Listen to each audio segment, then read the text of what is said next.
Cuando nosotros leemos a Juan capítulo 11, nos encontramos con una historia en particular, la muerte de Lázaro. Cuando tú inicias en el texto, te das cuenta que todo va dirigido hacia la muerte de Lázaro y la resurrección de Lázaro. Y cómo Jesús se anticipa para decirle a la muerte: yo tengo el control sobre todo. Eso es lo que hace Jesús, anticipándose sobre tu vida, para decir: yo tengo el control, no te desesperes. Pero llega un punto en que te puedes desesperar por algunas cosas. Pero también en el texto, a mí me gusta de alguna manera interpretar el texto de una manera diferente.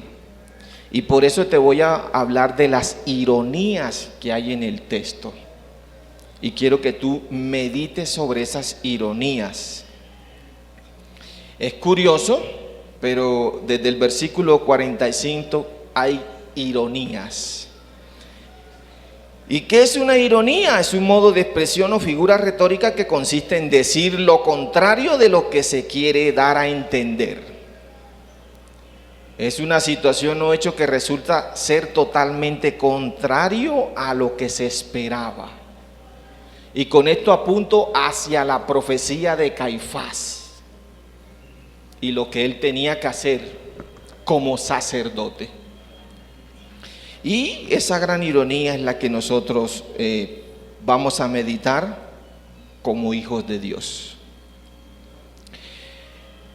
Pero antes les cuento una historia real que sucedió en China. Una pareja, se casaron, una pareja, hombre y mujer, y comenzaron a vivir felices. El hombre decía que se había encontrado una hermosa mujer. Y sí, esa era hermosa mujer. Era. Y esta mujer, bueno, no sé si todavía siguen vivos. Esta mujer, él la halagaba porque su hermosura era extraordinaria. Entonces, al tener hijos, sucedió algo raro y extraño. Y es que los hijos le salieron feos, malucos, como decimos en la costa.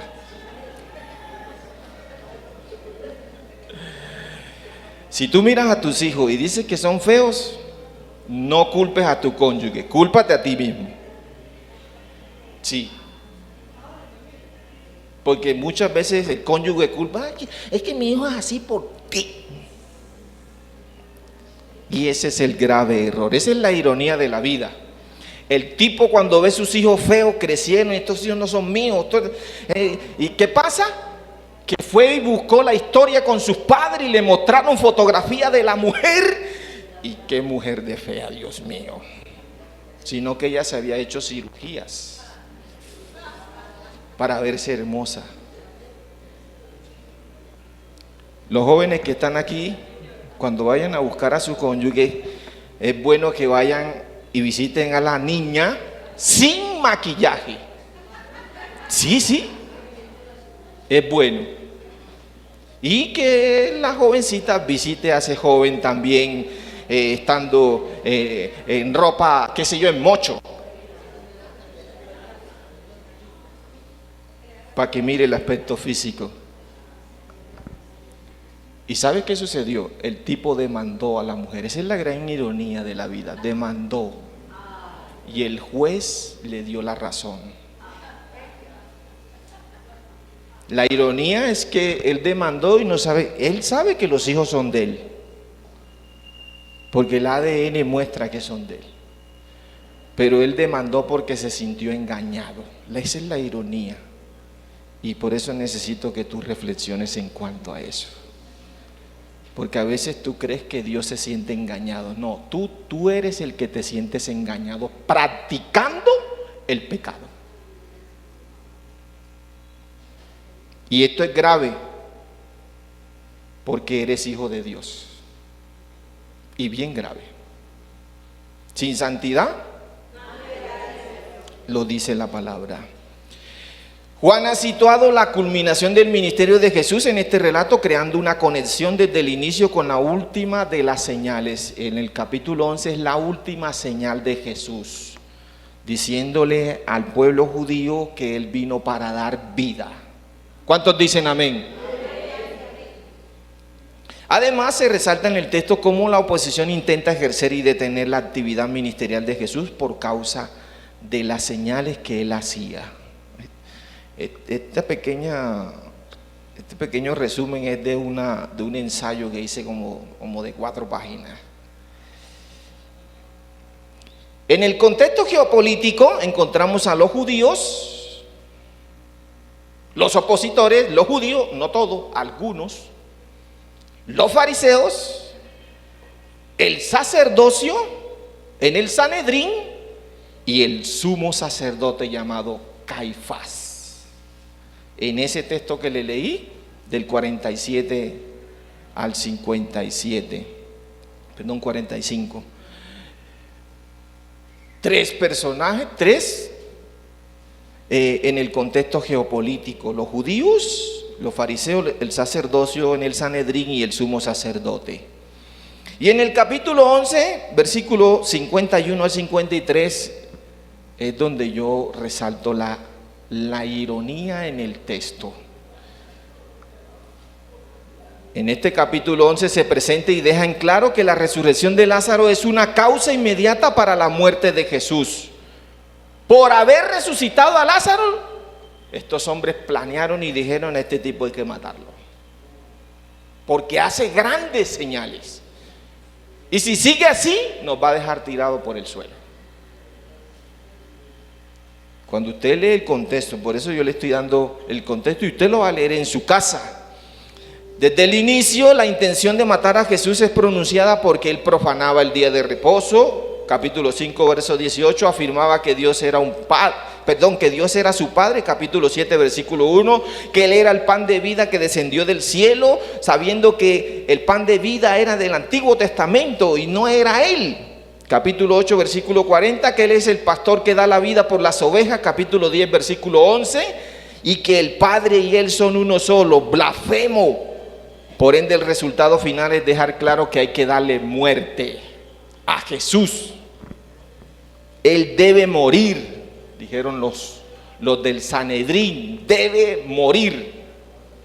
Lo que no sabían ellos es que estaban de alguna manera cumpliendo el propósito de Dios. Y el propósito es grande porque ellos sabían quién era Jesús. Los judíos que sabían la Torá, los fariseos, los intelectuales, el sacerdocio dentro del templo y el sumo sacerdote Caifás. Todos sabían quién era Jesús. Y esto es sorprendente para nosotros porque aquí es donde aparece la gran ironía.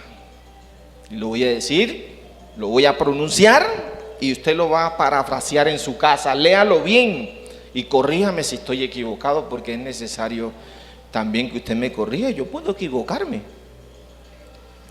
La gran ironía es que a Jesús se le da muerte por haberle dado la vida a un muerto. Note para que vean. Quieren matar por darle vida a un muerto, que debiera ser todo lo contrario. Otra gran ironía es que el sumo sacerdote Caifás profetizó. ¿Cómo así? Si los que profetizan son los ungidos de Jehová. Pero resulta que este sumo sacerdote profetiza, diciendo: es mejor que muera uno por la nación y no la nación que perezca por ese uno. Y mira cómo se conecta la historia. Otra gran ironía en el texto es que los judíos, los principales sacerdotes y los fariseos consideraban a Jesús como una amenaza de destrucción masiva sobre su lugar sagrado y la nación, la cual consideraban ellos que era de ellos. Este tipo es un arma de destrucción masiva, así que hay que borrarlo. Pero ellos sabían que había un propósito desde los cielos por medio de Jesús. ¿Cuántos dicen amén? Y por eso tú tienes que reflexionar en ese propósito. Tú no estás aquí porque vienes al templo. No, tú estás aquí para reflexionar y corregir, no justificar. Porque hay muchos cristianos que justifican eso. Es una gran ironía que un hijo de Dios justifique su pecado y se diga a sí mismo que Dios no me condenará por lo que estoy haciendo.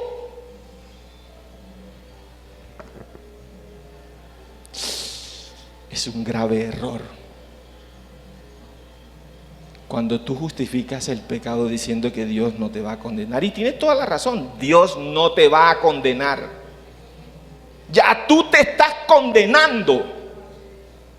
No es Dios, porque Dios no vino a condenar a nadie. Léete el libro de Juan y te das cuenta que Jesús vino para dar vida y vida en abundancia. ¿Cuántos dicen amén? Lo que tienes que hacer es corregir. Dios le dijo a Adán y Eva, de todo pueden comer, pero de ese árbol que está allá, si no te vas a condenar, morirás. ¿Y qué hizo Adán y Eva? Yo siempre predicaba que Adán estaba por allá en el mar contando, poniéndole nombre a los animales, qué sé yo, estaba por otro lado. ¿Qué va? Adán estaba ahí mismo, mientras Eva estaba dialogando con el diablo. Eso es lo que pasa con los cónyuges cuando le dan cabida al enemigo. Y después el otro cónyuge dice, por tu culpa. Eso fue lo que hizo Adán. Por la mujer esa que tú me diste. Y a su nombre. Eso es para que no se me duerman. Por favor, no seas irónico. No te justifiques. Yo regaño a mi hermano mayor. Él es tomador de trago y juega azar. Él no es cristiano. Yo le hablo del Señor. Y él se dice a sí mismo que él no entra al evangelio porque no quiere dejar su pecado. Cosa que tiene toda la razón. Se justifica. Porque él dice que cuando entre el evangelio, entonces para dejar. Pero mientras no. Yo le dije, la ludopatía y el alcohol lo van a recibir tus hijos. Y desafortunadamente también hay cristianos infectados por eso. El juicio que genera, dice el Señor, es mejor no haberme. Y hay cristianos que no entienden eso. Yo a veces le digo, Señor, en mi interpretación, Espíritu Santo, trata de pausarme para yo no transmitir con veracidad el texto, pero ahí el Espíritu Santo, yo no sé si es que quiere que yo predique de esta manera. Todo el tiempo lo echa de esta manera. Hay que corregir. Es una ironía que un pastor a las parejas que están aquí te case y te dé la bendición, te unja con la presencia del Espíritu Santo y tú des testimonio a los demás, y luego tú estés en casa peleando con tu cónyuge, vamos a divorciarnos, es que debiera irme de esta casa. Eso es una ironía, eso es una maldición que tarde o temprano se va a cumplir. Por eso tienes que corregir. Tú vienes al templo a recibir el alimento espiritual, y ese alimento no tiene que ver de prosperidad. Y me gusta ir a la iglesia tal, porque allá hablan de prosperidad, allá no le hablan del pecado a uno. Te llevan al infierno y te dejan en el infierno. Reflexiona, porque es una gran ironía ser cristiano en el templo, pero en la casa no, ni en el trabajo. grave. Yo tengo que ser cristiano en todas partes. Es una gran ironía cuando los padres y los hijos no se unen a dialogar. Hace unos días nos sentamos, nuestras hijas, y comenzamos a hablar y lloramos por algunas cosas. Se nos salieron las lágrimas. Pero después entendimos por qué estamos en el ministerio. Y creo que el ministerio es para sufrir. Eso no significa que no estoy en bendición. Soy un hombre bendecido. Tengo una familia bendecida. Pero eso forma parte de nuestra cotidianidad. Y si nos sentamos y dialogamos y lloramos, al final corregimos y pausamos y tomamos un tiempo para dedicarnos entre nosotros porque habíamos olvidado el devocional. Y quedamos en que un día vamos a hacer el devocional. Es extraordinario. La gran ironía es que yo no haga eso.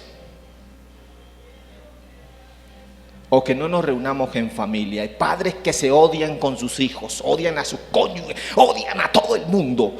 Pero aman a Cristo. Y dice Cristo: no te conozco, no sé quién eres. Grave. Por eso hay que reflexionar. Y a su nombre. Al examinar la pauta teológica dentro del texto se muestra como una señal lo que va a acontecer con Jesús.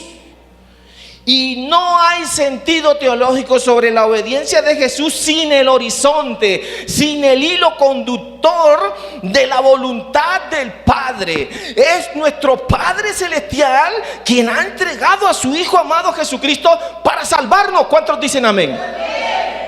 Y lo hizo en la cruz. Por eso somos salvos. ¿Cuántos de aquí son salvos? Si no eres salvo, recibe al Señor Jesucristo. Yo oro por ti para que recibas esa presencia del Señor y seas inscrito en el libro de la vida. Si no estás seguro de ser salvo, recuerda que para entrar solo hay un mediador. No hay más mediadores en la tierra. Se llama Jesucristo. No vas a entrar al Padre sin otro mediador. El puente es Jesucristo. Por eso hay cristianos que todavía viven en el limbo. Juan afirma que la profecía sobre la muerte de Jesús fue la de glorificar a Dios en todo. ¿Cuántos dicen amén? Su muerte es una respuesta de la entrega libre por amor al Padre, el cual ama a la humanidad. Nuestro Padre Celestial te ama.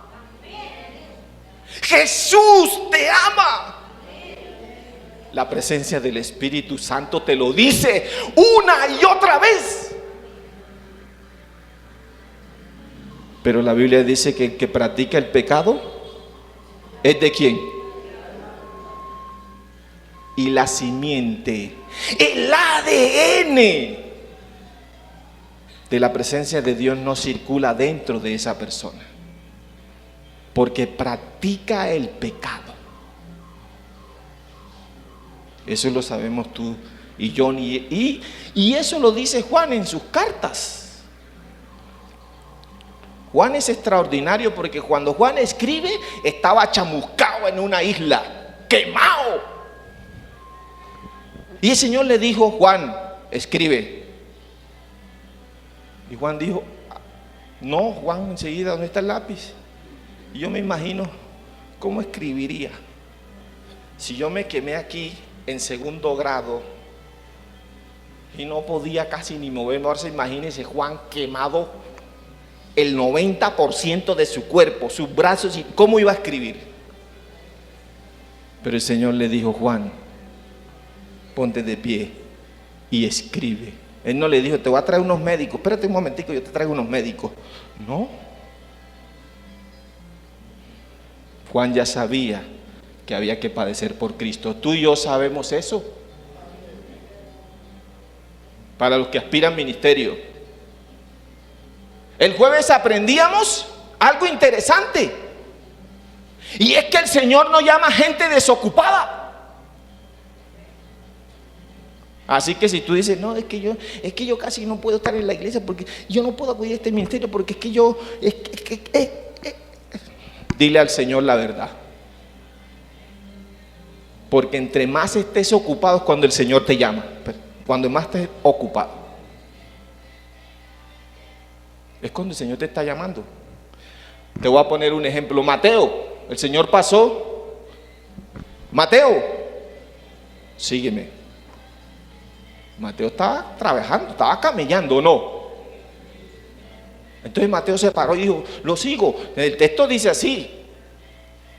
Pero Mateo tuvo que equilibrar su trabajo con seguir a Jesús. Y se dobló al punto de escribir un evangelio para la gloria y honra de nuestro Dios. ¿Cuántos dicen amén? Tú escribes tu historia, pero no te justifiques. Y lo digo para aquellos que están en los ministerios.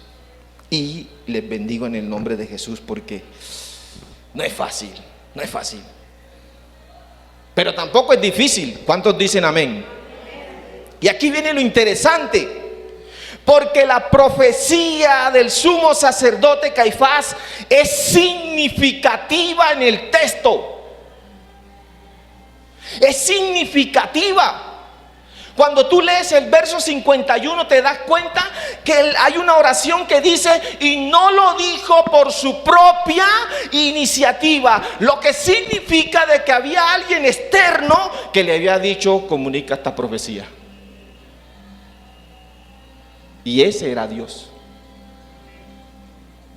Y por eso él entendía el propósito de Dios. ¿Y sabe qué es lo que pasó? Se condenó por no seguir a Cristo. Y sabía quién era Cristo. Tú sabes lo que significan estos emblemas. Esto no es simplemente un vinito y un pan. Lo que tenemos que hacer nosotros los pastores y sacerdotes para orar por esos emblemas y para que tú seas santificado. Si tienes una enfermedad, en el nombre de Jesús eres sano, porque así lo dice la Escritura. Pero si te burlas, entonces tienes problemas con el Señor. ¿Ves? Por eso hay que reflexionar en la palabra. Dice de manera implícita el texto que el sumo sacerdote Caifás de manera intencional debía presentar una ofrenda voluntaria por los pecados de la nación judía. Ese año, ese día en específico. Lo que no sabía, o sí sabía él, al entender el Antiguo Testamento y en especial la Torá, era que el cordero que él iba a presentar se llamaba Jesucristo. Capítulo 1, versículo 29. Dice Juan, este es el cordero de Dios, el que quita. Y Caifás lo estaba ofreciendo por los pecados. Él lo dijo. Es mejor que muera uno por todos. ¿Y no todos?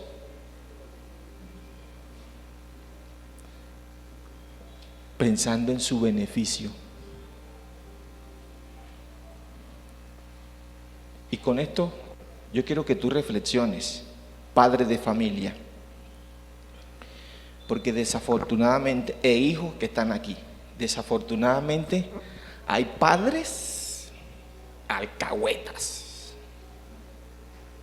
y hay hijos descarados.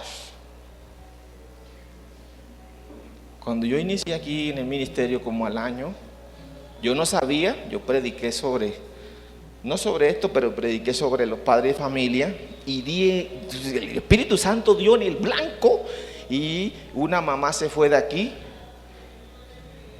y no volvió más, porque yo había predicado de que los padres eran alcahuetas. Su hijo tiene casi 40 años. Ay, niño el mocho. Sí, lo digo porque uno se da cuenta de la iglesia en general. Yo no necesito ir a su casa para saber quién es usted. El Espíritu Santo me muestra quién es usted. Tengo la capacidad de discernirlo.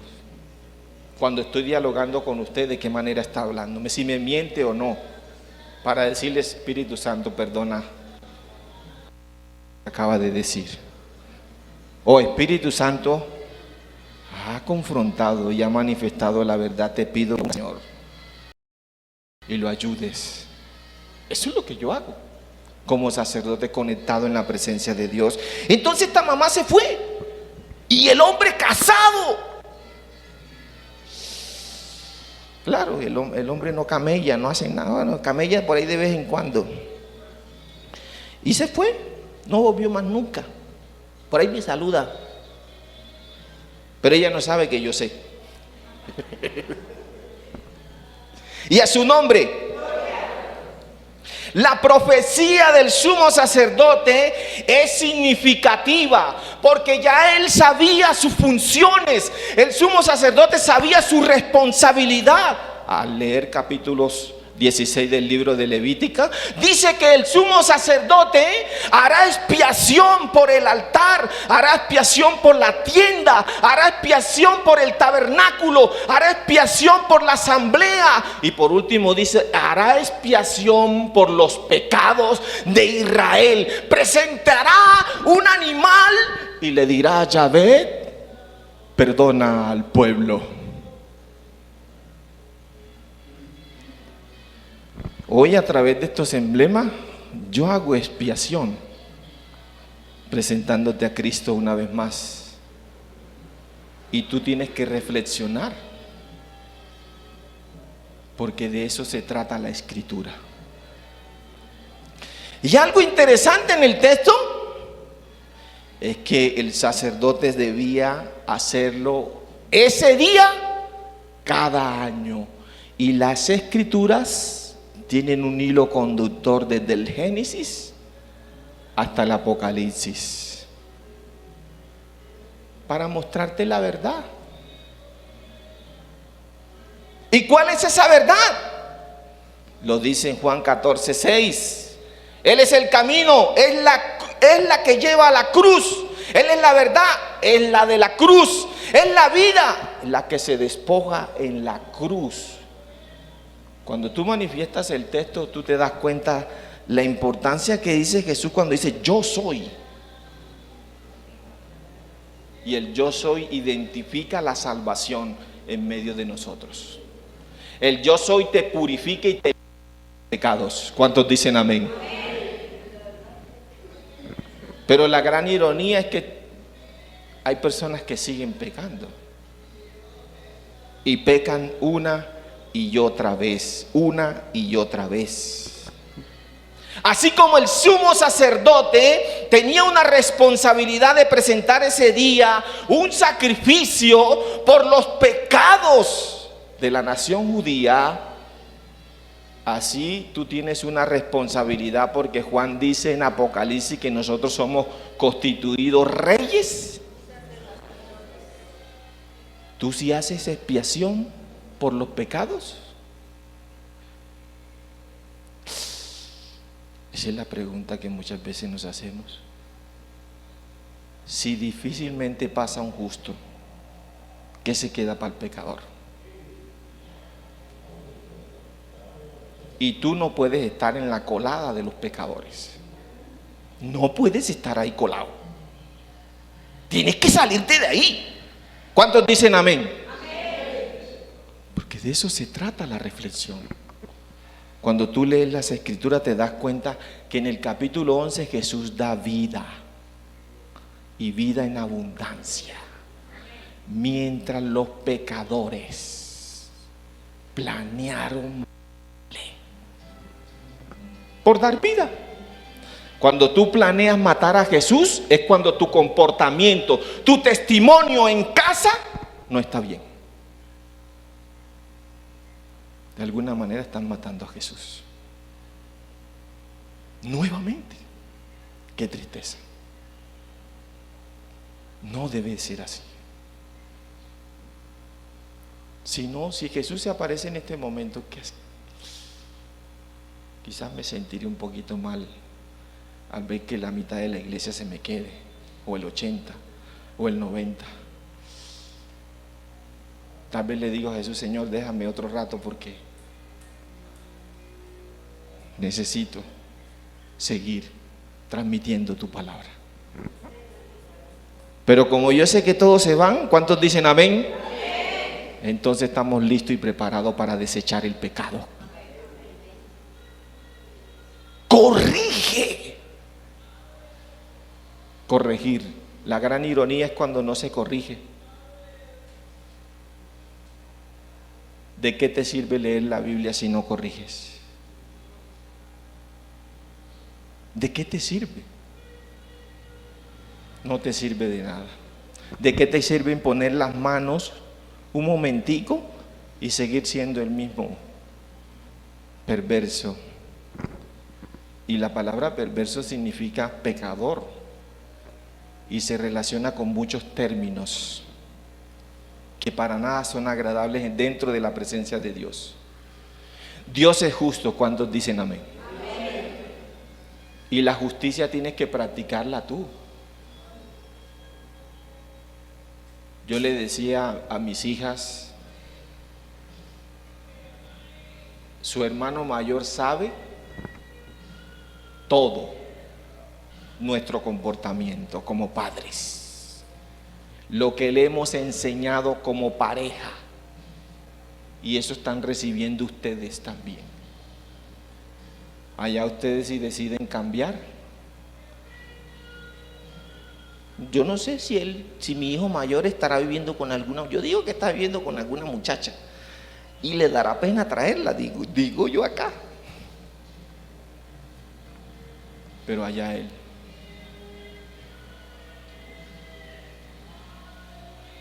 Lo que yo no permití fue alcahuetear.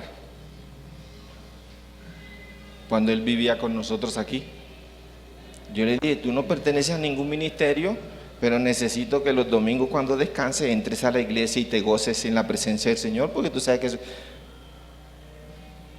Y te recuerdo que yo cierro la iglesia a las 10 en punto. Si tú me llegas a las 10:20, 10:05, te quedas afuera. ¿Ves cómo funcionan las reglas? Pero hay padres que son alcahuetas. Y luego dicen: ay, el diablo se metió en mi casa. No, el diablo no se mete. Porque los hijos de Dios hemos vencido. ¿Cuántos dicen amén? Bien fuerte, un aplauso. Gloria a Dios, aleluya. Bien fuerte, más fuerte. Santo eres, Señor. Era su responsabilidad. El sumo sacerdote tenía una responsabilidad: hacer expiación, aún hasta por sus hijos. El Levítico capítulo 16 no lo muestra, pero si hacía expiación por todo, tenía que llamar a sus hijos. Dios había seleccionado y únjalo. Tu hijo puede ser muy malo, porque hay padres que consideran a los hijos malos. Tú no estás para crear juicio. Cuando tú te lees en el libro de Juan dice que Jesús no vino a condenar, vino a salvar lo que se había perdido.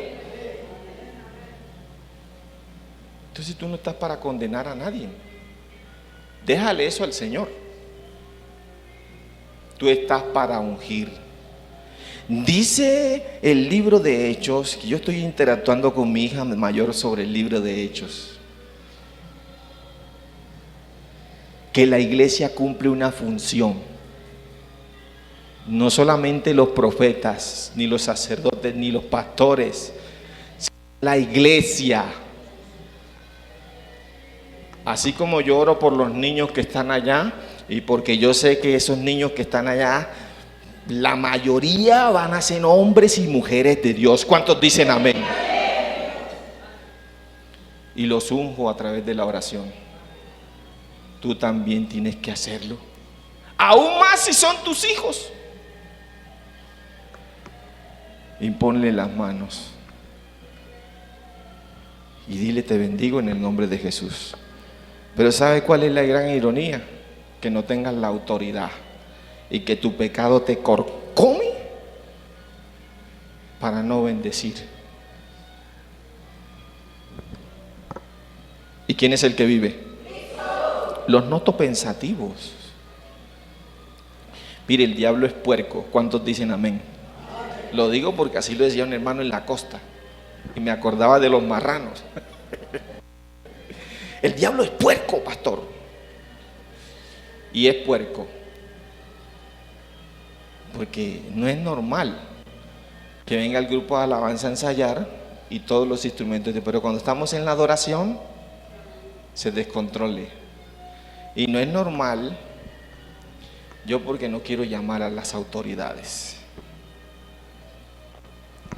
pero yo era para coger el teléfono y llamar y apagar ese bafle, porque ya las autoridades vinieron. Y todavía no es normal que estos hombres coloquen música de rock.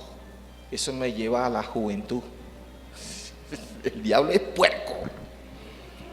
Y a su nombre. No hay contradicción entre Jesús, la ley y la gracia. No hay.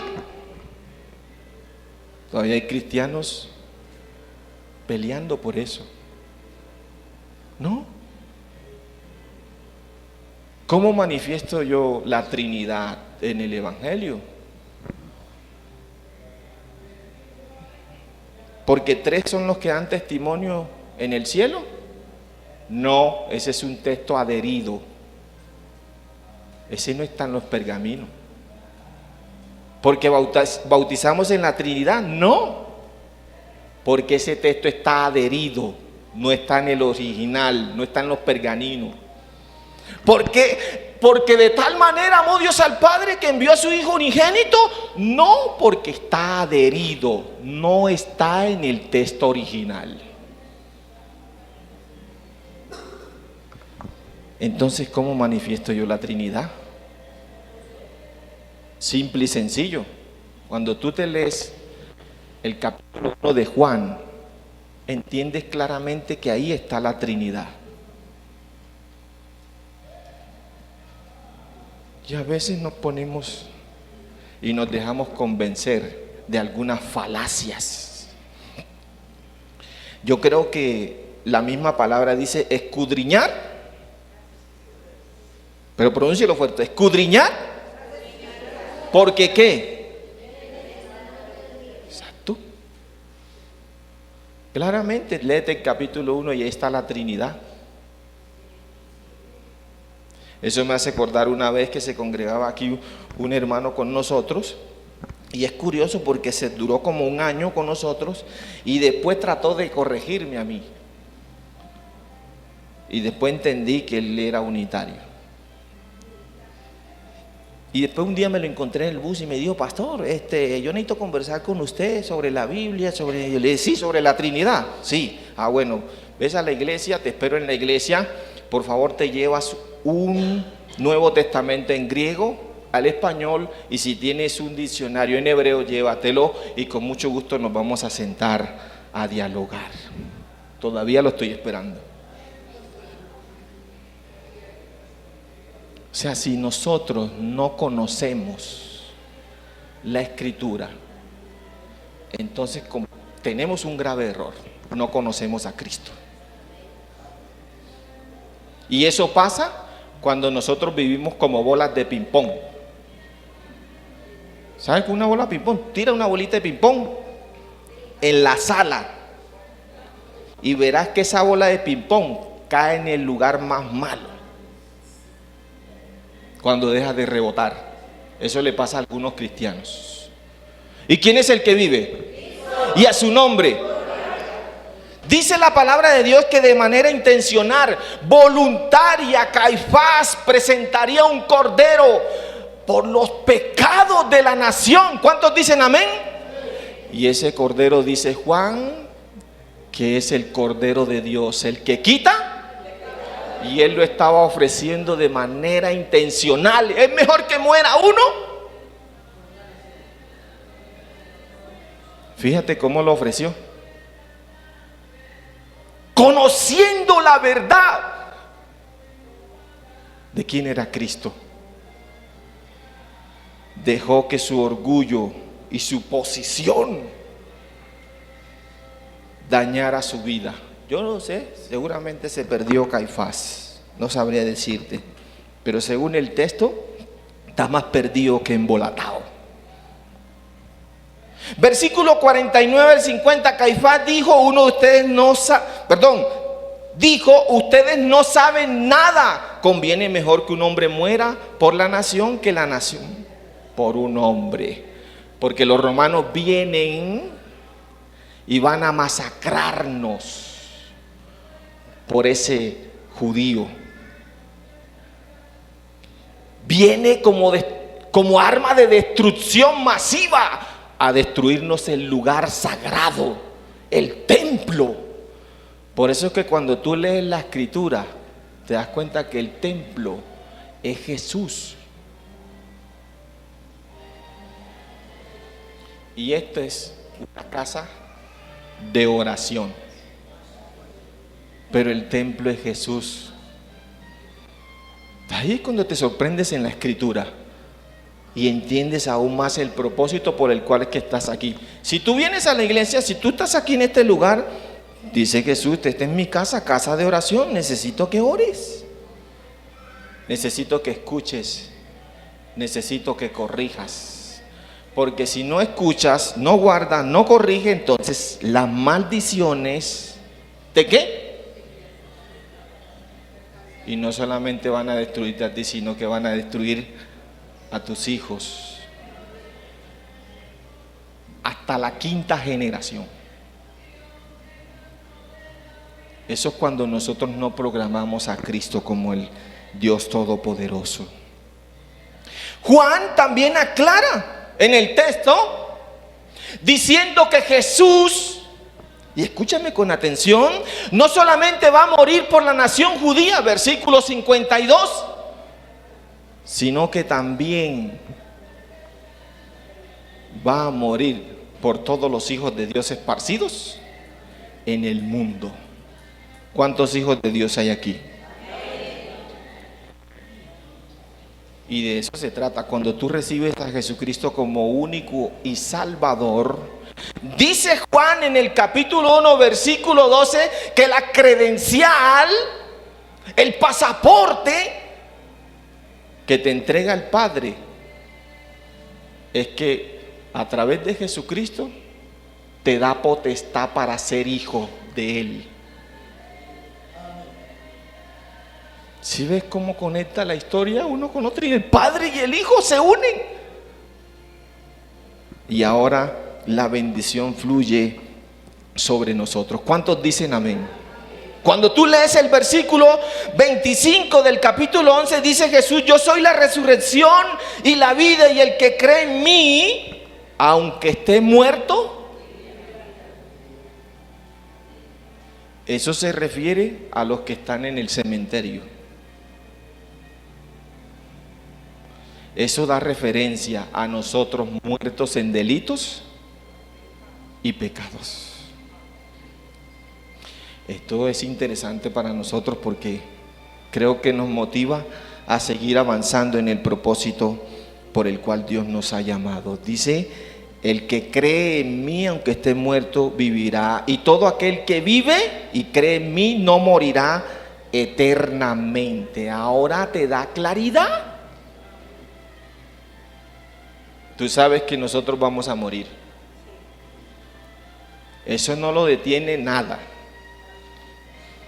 Hay personas haciéndose cirugía y volviéndose joven. No, yo una vez le dije a un hermano, porque se hizo cirugía, la esposa allá en la costa, hermano, el que va para viejo, y eso no lo detiene nadie. Yo se lo dije. Sí, eso no lo detiene nadie. Pero la esposa tenía creo que 60 años y se estiró la cara. No, sí, sí, es la verdad. Tenía dinero y se hizo cirugía. Yo no sé, pero creo que yo no haría eso, así tuviera el dinero del mundo. Contima que mi esposa me quiera como un acordeón. ¿Sí? Claro. ¿O no? ¿Cuántos dicen amén? Y que lo único que puede separarnos a nosotros es la muerte. Porque así nosotros lo testificamos el día que nos casamos.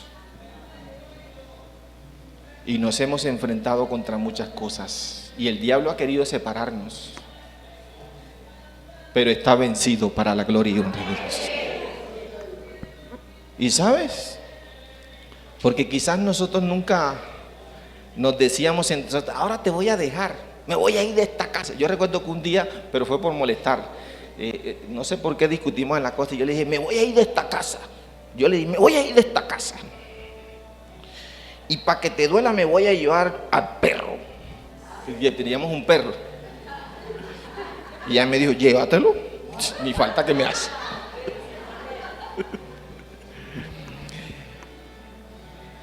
Pero eso fue por molestar. Yo creo que nosotros tenemos que tener mucho cuidado. Parejas que están aquí, creo que la bendición tiene que fluir sobre tu vida. Si vas a hablar algo que sea de bendición sobre tu cónyuge, ¿sí? No mires los defectos. Porque es que lo conoció joven y entonces ahora como está viejo tiene defectos. No, y ahora no me sirve. No, mi hijo, tienes que verlo desde el principio. Hay que corregir, porque constantemente estamos profetizando. Dice la palabra de Dios que cuando nosotros tomamos los emblemas, la muerte de Cristo, ¿qué? Y se aproxima la Semana Santa. Y es extraordinario para nosotros. ¿Cuántos dicen amén? Y vamos a hacer, aquí se va a hacer un drama. Cristo crucificado. Bueno, yo me lo estoy imaginando, no sé si será así. No sé quién será Cristo.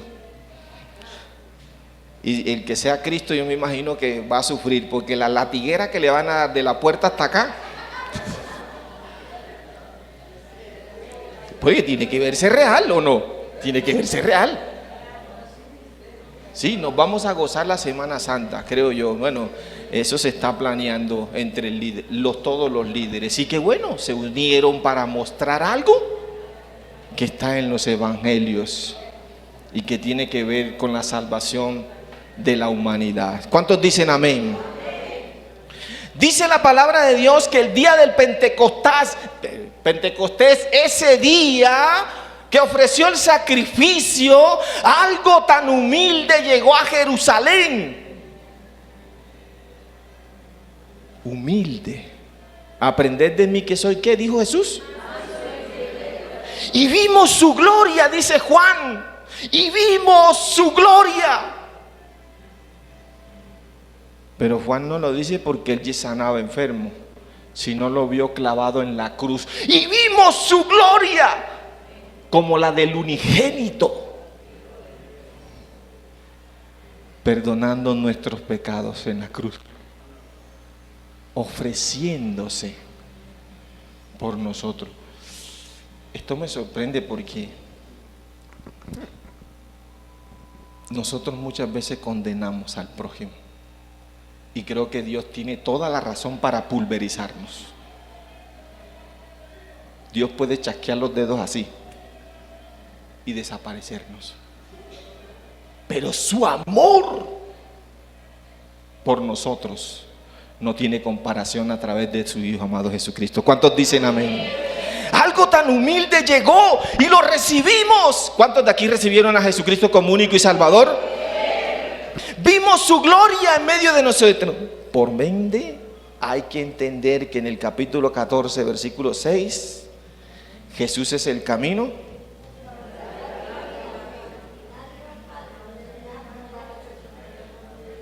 Fíjate, eso lo entendemos claramente. No tenemos por qué burlarnos de ellos. Por eso la invitación hoy es a reflexionar.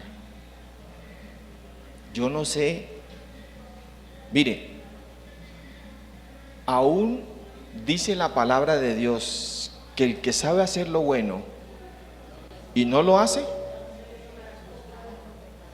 si tú no haces lo bueno, si tú no ayudas al prójimo, si tú no estás ahí de alguna manera bendiciendo, estás pecando delante de Dios. Estás pecando de alguna manera. Y por eso tú tienes que reflexionar. Y aun cuando tú ves un texto de esto, te das cuenta de la responsabilidad que tú tienes. Porque tú todos los días estás profetizando. Cuando tú sales de este templo, ya todos aquí te conocen que tú eres cristiano, tú eres hijo de Dios. Que los vecinos tuyos no digan, por eso es que no soy evangélico. Que tus hijos no digan, por eso es que no soy evangélico. Porque mire cómo se comportan mis padres. Me están dando ejemplo para yo pecar. Eso significa que Dios no hay. Practica el ateísmo. Y eso es lo que me está enseñando. Involuntariamente. Creo que nosotros estamos llamados para cosas grandes. ¿Cuántos dicen amén? La humildad. Aprended de mí que soy manso. Esto me recuerda al pastor en estos días que entregó la iglesia. Hubo un pastor que entregó la iglesia, más de 20 años en la iglesia. Escúchame con atención, aquí en el distrito de Antioquia Central, una iglesia interamericana de aquí que se encuentra ¿en dónde? En el Picacho, no, San Javier, una iglesia de 3 pisos con un parqueadero grande. Todo estaba a su nombre. Él podía decir, esto es mío, ¿o no? Pero Jesús dijo, aprended de mí. Y él le dijo al ministro nacional y al distrital, esto es del Señor, así que vamos a la notaría, porque voy a entregarle a ustedes lo que es del Señor, allá ustedes. Fíjate cómo se muestra la humildad. Mientras otros pastores que no tienen, peleando por los templos. O sea, no hemos entendido el propósito de ser humilde en casa, de ser humilde en el trabajo, de ser humilde con nuestros vecinos, de ser manso y humilde dando un buen testimonio a los demás.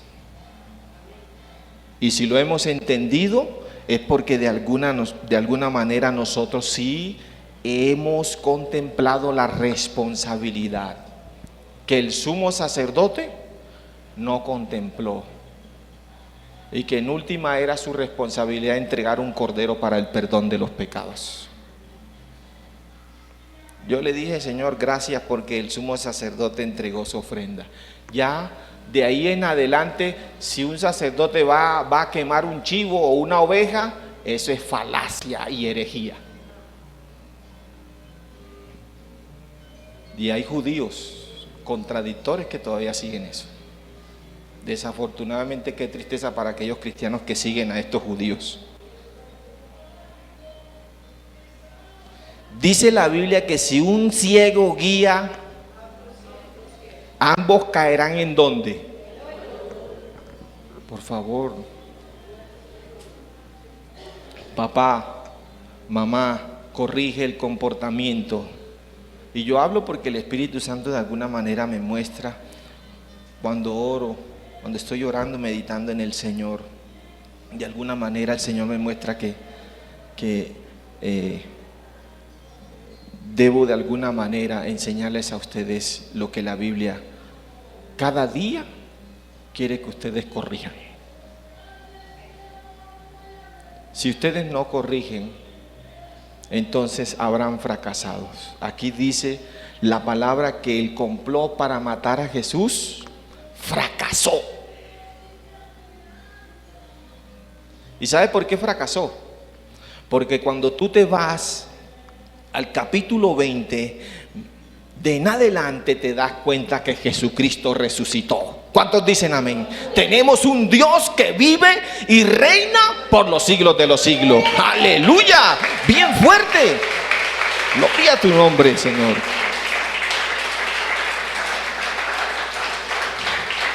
Se cumplió la crucifixión y la muerte para perdón de nuestros pecados, pero fracasó el complot, porque Jesús resucitó. ¿Y sabe qué querían hacer los fariseos desde el capítulo 12?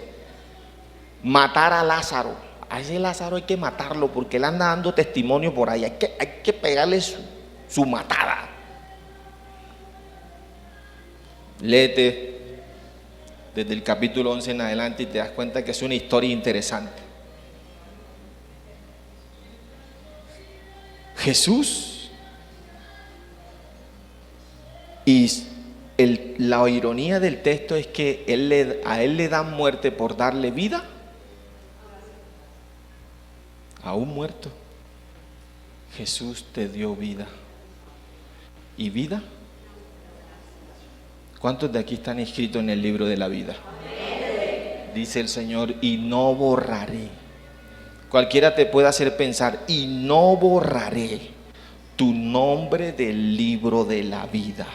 Eso está consolidado con el Padre. Pero para eso, claro que sí, vivimos en un contexto difícil, vivimos luchando por muchas cosas. La inflación, el noticiero nos da mala información hablándonos de inflación, que la inflación se da por el incremento de los alimentos. Eso es una falacia que le transmiten a la gente para sembrarle odio al presidente que está ahora. Y el que no sabe dice, ay, sí, verdad. No has entendido nada. Tú no estás para juzgar a nadie, tú estás para dar vida y vida en abundancia. Entonces el propósito de nosotros es orar por nuestros, así lo dijo Pablo, y sujetarnos a ellos. Y si el presidente Petro dice que nos va a hacer auditorías en las cuentas, entonces nosotros tenemos que estar bien. ¿Y sabes por qué? Por la cantidad de iglesias que lavan activos y dineros ilícitos. Oramos para que el Señor nos bendiga y nos corrija cada día más en este camino como Iglesia Interamericana que sirve a Cristo. Recuerda que la resurrección de Jesús y su evangelio cambió la historia y nos mostró señales diferentes. Dice Jesús que aún, cuando tú lees el final, dice Jesús después de la resurrección a los discípulos, aún ustedes harán mejores señales que yo. Y cuando yo parafraseé el texto, pensé y dije, pero ¿cómo así? Si Jesús es el Hijo de Dios, ¿cómo voy a llevar?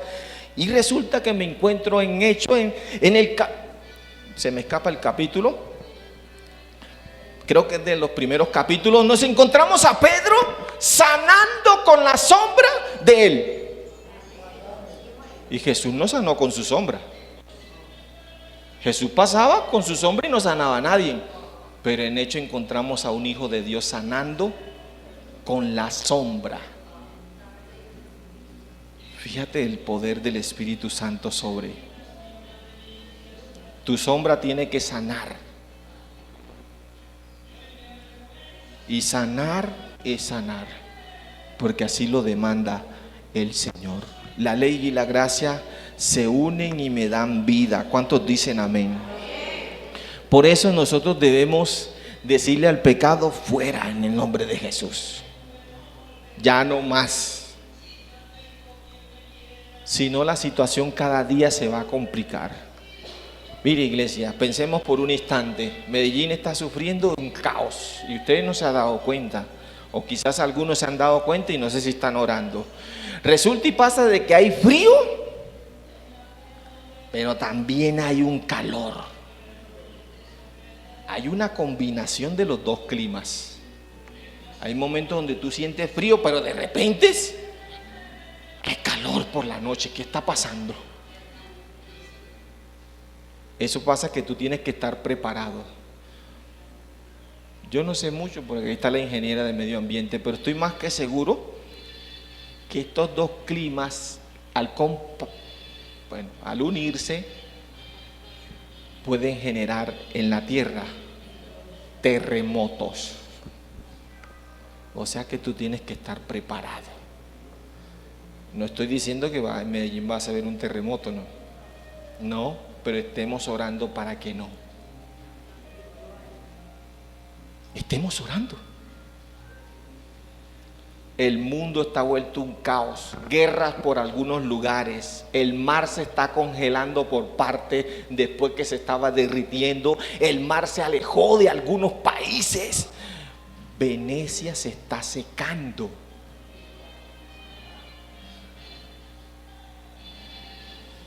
Digamos que entre comillas se ven algunas señales. ¿Cómo está tu vida? ¿Estás preparado? Porque de eso se trata venir al templo, mantenerte preparado. Y no estamos exceptos de que nos pase algo. Aunque habemos más de 12 millones de cristianos orando para que Colombia sea bajo la unción del Espíritu Santo. ¿Cuántos dicen amén? Pero eso no significa de que no venga el desastre. Mira cómo está Colombia vuelto un caos. Protestas por todos los lados. Del municipio donde nosotros venimos, nosotros sabemos cómo son las protestas en nuestro municipio. Allá queman todo. Violencia absoluta.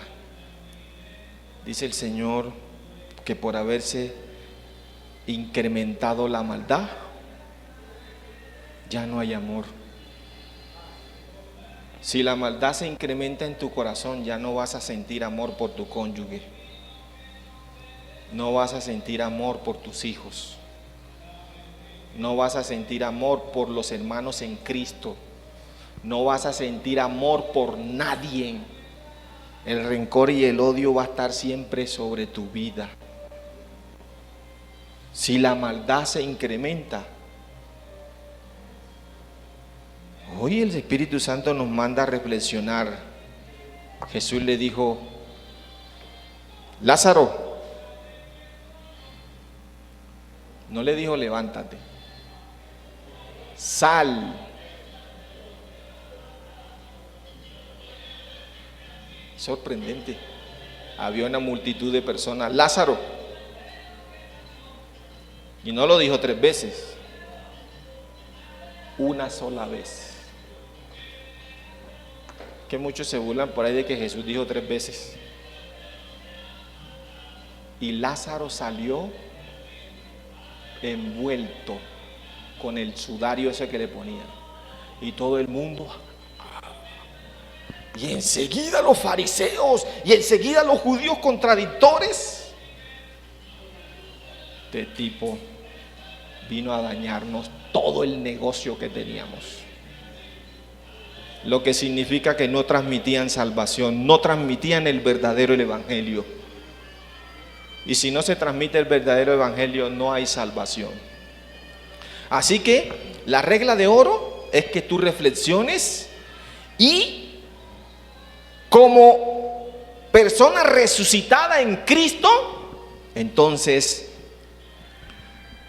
tomes esa resurrección y le digas a los demás que hay un Cristo que vive y reina por los siglos de los siglos. Démosle un fuerte aplauso al Rey y Señor de señores. ¡Aleluya!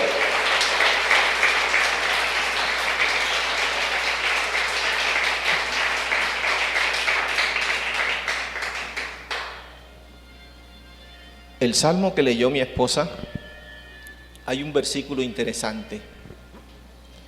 Aún en la vejez fructificarás. ¿Aún en la vejez qué? Pero para hacer eso hay que desechar el pecado. Un día David dijo: perdóname, Señor, perdóname, y no lo vuelvo a hacer más. Y por eso él testifica en el Salmo. Hizo un cántico para nosotros. y por eso su corazón es conforme. Y por eso él y Betsabé aparecen en la genealogía de Jesús. ¿Ves? Tiene que haber un verdadero arrepentimiento y desechar el pecado.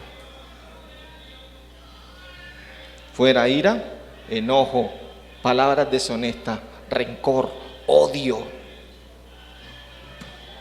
Recuerda que Cristo nos llamó para entregar todas las garantías de que su palabra sea transmitida de la manera correcta. Colócate de pie.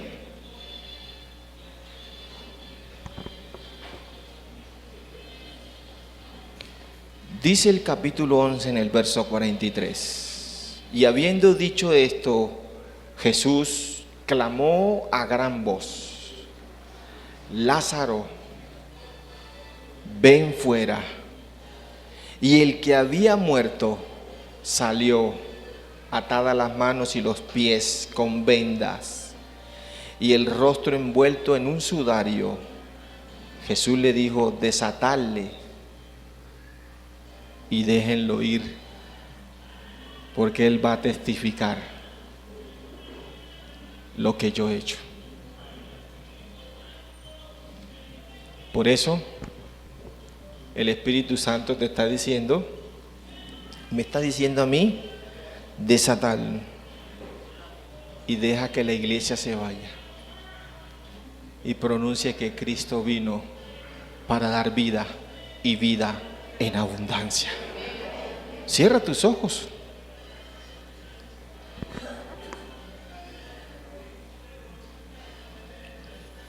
Padre, gracias. Muchas gracias, Señor. Gracias por lo que haces en medio de nosotros. Gracias porque tu representación a través del Espíritu Santo aquí en este lugar cada día nos sorprende, Señor. Al leer el texto bíblico, Señor, al interpretar tu palabra, oh Dios, al recibir los emblemas, Señor, que representan la vida y la santidad, Señor. Gracias porque vimos tu gloria y la seguiremos viendo en este lugar, por esta casa, Señor, maravillosa, oh Dios, el cual cobija a todos aquellos pecadores, Señor, que vienen en arrepentimiento para perdón de pecado, oh Dios. Gracias